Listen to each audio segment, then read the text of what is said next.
Assalamualaikum warahmatullahi wabarakatuh.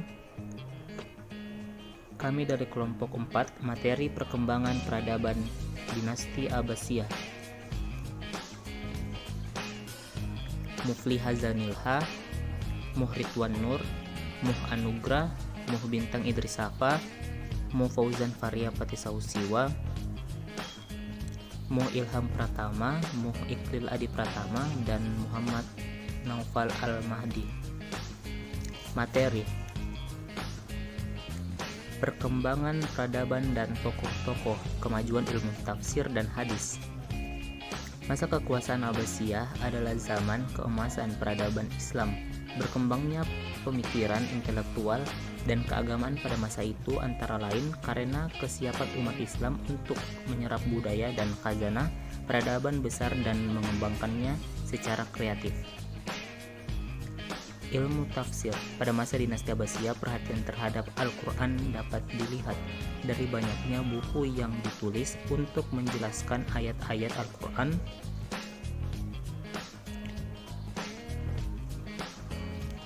Perkembangan ilmu tafsir pada masa dinasti Abbasiyah terdiri atas tafsir bi al-Ma'sur. Al-Quran ditafsirkan dengan ayat-ayat Al-Quran atau hadis-hadis Nabi. Para ahli tafsirnya yaitu Jarir At-Tabari, Ibnu Athiyah Al-Andalusi, As-Sudai yang mendasarkan tafsirnya kepada Ibnu Abbas dan Ibnu Mas'ud. Di antara buku-buku tafsir yang ditulis pada masa dinasti Abbasiyah dan masih menjadi rujukan hingga sekarang ialah kitab Al-Jami' Al-Bayan yang ditulis oleh At-Tabari 225-310 Hijriah. Ilmu hadis dan pembukuan hadis juga berkembang. Pada awalnya berbagai hadis dikoleksi oleh para ulama yang dikumpulkan bukan berdasarkan isinya, melainkan lebih menurut perawinya. Metode ini disebut dengan Al-Musnad. Dalam perkembangan berikutnya, hadis disusun sesuai dengan isinya dan dibagi atas pasal-pasal atau bab-bab yang lebih khusus yang terkait dengan pembahasannya. Adapun keenam pengumpul hadis yang hidup pada zaman dinasti Abbasiyah ini adalah Imam Bukhari, Imam Muslim, Abu Dawud, Tirmidzi, An-Nasai. Kembangnya ilmu tafsir dan hadis diikuti dengan perkembangan ilmu-ilmu keagamaan lainnya. Para khalifah dan pembesar lainnya mendorong bahkan mensponsori aliran teologi yang sesuai dengan pemahamannya. Karena itulah yang menimbulkan peradaban terbuka dan terkadang meningkatkan menjadi konflik. Ilmu-ilmu yang berkembang pada masa dinasti Abbasiyah adalah ilmu kalam, ilmu fikih, ilmu tasawuf. Ilmu kalam lahir disebabkan oleh faktor adanya musuh Islam yang ingin melemahkan Islam dengan menggunakan filsafat, serta hampir semua masalah termasuk masalah agama telah berubah pola rasa, kepala, akal, dan ilmu. Oleh sebab itu para filsuf yang muncul adalah mereka yang mendukung atau membantah topik-topik ilmu kalam tetapi dipengaruhi filsafat yang berkembang di antara pelapor dan ahli ilmu kalam. Ialah Washil bin Atta, Abu Zail Al-Allaf, Ada Adam, dan Abu Hasaf Al-Asy'ari. Ilmu fikih pada masa dinasti Abbasiyah telah muncul dan berkembang aliran atau mazhab yang menawarkan metode dan pendapat yang beraneka ragam. Ada 4 mazhab besar yang bertahan di kalangan Sunni, yaitu Hanafi, Maliki, Syafi'i, dan Hanbali.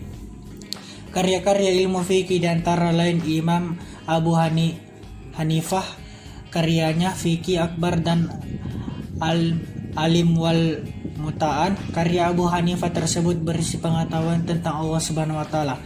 Ilmu tasawuf atau juga disebut dengan ilmu syariat, inti ajarannya ialah tekun beribadah, menyerahkan diri sepenuhnya kepada Allah Subhanahu wa taala, meninggalkan atau menjauhkan diri dari kesenangan dan perhiasan dunia serta bersembunyi diri dalam beribadah. Munculnya ilmu tasawuf ini dilatar belakangi oleh kecenderungan pemikiran yang bersifat sehingga menimbulkan gejolak di kalangan umat Islam. Dalam konsep ilmu tasawuf dikenal tahapan atau makam-makam yang akan dilalui oleh seorang sufi untuk mendekatkan diri kepada Tuhan. Adapun tahapan atau makam yang akan dilalui oleh para sufi: zuhud, kehidupan yang terbatas dari materi duniawi; muhabbah, rasa cinta yang sangat dalam kepada Allah; ma'rifat, pengalaman ketuhanan; al-fana, dan al-baka, Suatu keadaan ketika seorang sufi belum dapat menyatukan diri dengan Tuhan sebelum menghancurkan dirinya. Ilmu pengetahuan pada masa dinasti Abbasiyah cukup menakjubkan karena kaum muslimin mempunyai modal besar untuk mengembangkan ilmu pengetahuan mereka, melakukan riset dan menganalisis berbagai ilmu pengetahuan.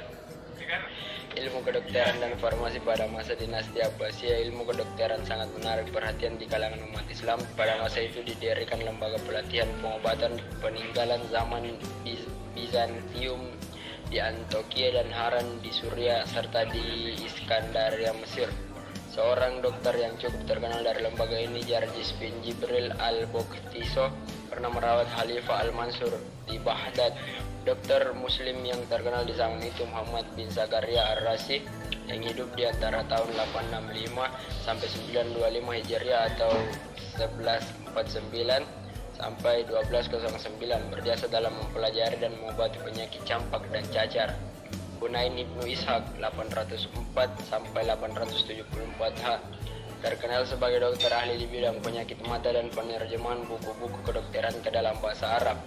Ali Abbas menyusun sejenis ensiklopedia kedokteran yang disebut Kitab Al-Maliki. Ilmu perbintangan atau astronomi pada masa dinasti Abbasiyah. Ilmu perbintangan atau astronomi berkembang pesat sehingga pada masa Khalifah Al-Ma'mun, tokoh astronomi Islam pertama adalah Muhammad Al-Fazani. Dia mengoreksi tabel yang berdasar teks astronomi India Siddhanta yang ditulis oleh Brahmana Gupta. 2. Ilmu pasti atau riyadiyat atau matematika. Pada masa dinasti Abbasiyah juga berkembang ilmu pasti atau matematika dan cabang-cabangnya. Pada mulanya ilmu matematika dikembangkan umat Islam berdasarkan dari karya-karya bangsa Yunani, Romawi, dan India. Tokoh ilmuwan muslim yang terkenal yang pertama Sabit Qurra Al-Hirani tahun 211 sampai 288 Hijriah dengan karyanya Hisabul Ahliyah. 2. Umar Khayyam tahun 1048 sampai 1131 Masehi dengan karyanya tentang aljabar yang berjudul Treatise on Algebra. Telah diterjemahkan oleh F.O.K. ke dalam bahasa Prancis atau Paris tahun 1857 Masehi. Yang ketiga, ilmu filsafat.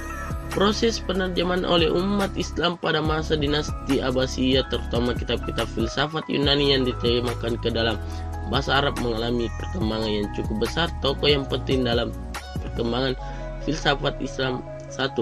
Abu Bakar Ar-Razi dalam kurun 864 sampai 926. Sebagai penerus dari pemikiran Al-Kindi, ia mengendalikan rasio bagi manusia. Ia menafikan kemutlatan perlunya Nabi Muhammad sallallahu alaihi wasallam.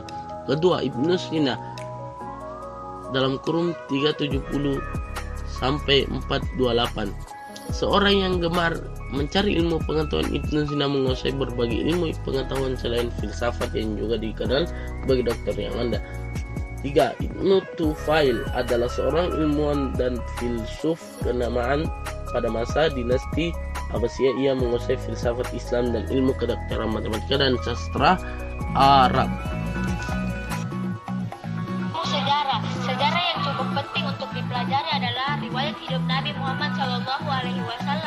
Sebagian besar sejarawan periode dinasti Abbasiyah mempelajari dan menulis tentang sejarah hidup Nabi Muhammad. Ada beberapa sejarawan Muslim yang menulis tentang sejarah dan sirah Nabi Muhammad SAW, yaitu Muhammad bin Ishaq 150 Hijriah atau 767 Masehi berhasil menyusun kitab Sirah An-Nabawiyah lil Ibnu Ishaq dan kemudian disunting oleh muridnya. Bukunya itu merupakan buku tertua mengenai sejarah hidup Nabi Muhammad SAW.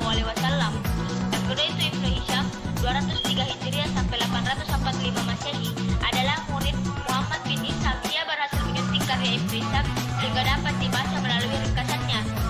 Tradisi penulisan sejarah di kalangan umat Islam mencapai tingkat kedewasaannya pada abad ke-9.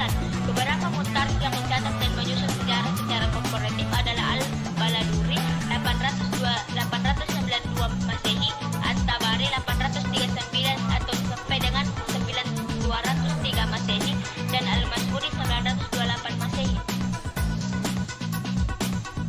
kasih.